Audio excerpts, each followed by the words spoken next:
Hi! With our stamp sets, usually they have a variety of stamps in them and you tend to use them just a certain way. I'm going to show you how you can take one stamp set and use it 3 different ways. I did combine it onto one card for today's sample, but you don't have to. You can easily develop these into their own projects. So you'll see on this particular card, I've created a background using the flower, the button, and the leaves. I've created a border using that flower to create this little scallop, and then I've created a focal point by stamping the flower and leaves and then cutting it out. So 3 different ways to use that same stamp set. So let me show you how I set this up. To start off with, I did the background. Now with the background, it's really pretty easy. You start off with the flower and you just ink up, and I'm going to use my favorite color of purple, and I'm going to randomly stamp this flower to create my background. No rhyme or reason. You can have it go off the edges. Just make sure you have plenty of ink on there. So when you're done with that, then you're going to switch over to the leaf. And on this particular leaf, I am using the one that has a little bit of polka dots in it. So I'm going to ink up the leaf. Now this one, I did a little bit more placement of it so that it wasn't totally random. I wanted it attached to the flowers, but I do want them to go different directions and help fill in some of those blank spots. Okay, every one of them now has a leaf. The next thing is the centers. With the center, it's just this little button. I'm going to ink it up with the yellow and then come back and place it in the middle of all the flowers. Doesn't have to be perfect. It's kind of a playful flower center. That easily, I've created a background using that stamp set. So there's way number 1.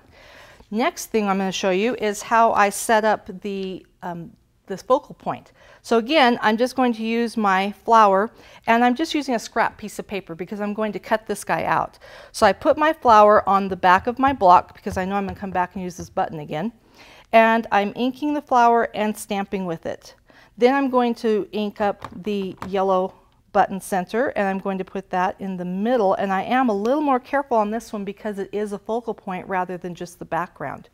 And then I'm going to put my leaf back on, and this time, because I'm using 2 leaves, I'm going to be very careful about where I'm placing it. So I'm inking it up, and I want the leaves to kind of go off to the side.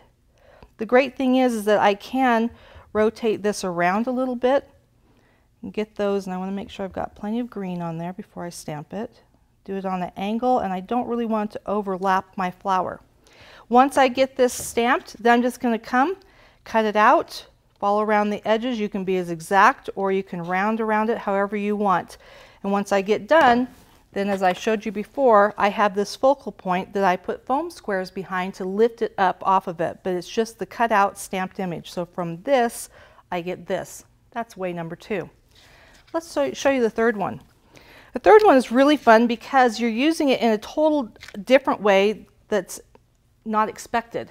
And it involves a little bit of fun because I'm going to mask it. Okay, so to mask it, I actually have a piece of masking tape here, and I have adhered this so that there is a distinct line going across it. And I'm going to actually just use half of this flower. So I'm putting masking tape on the part that I don't want to use. I'm going to come over here and ink it up. And then before I stamp, make sure I pull off the masking tape. And let me tell you, I have left that on more than once.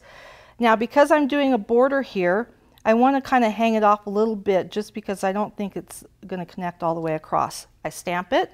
I come back with my masking tape, line it up on that side that I didn't ink, come back and ink it up, pull off my masking tape, stamp the next part. And I'm just lining it up as I go along. Put my tape back on again. And I'm done. Now, to finish this off, you'll notice I have some extra up here. It's okay because I'm actually going to just cut around it just like I did with the focal point so that I have a separate piece here. So you'll notice the border is not part of that paper. So 3 different ways to use one stamp set to create different techniques or different items on your projects. Have fun creating.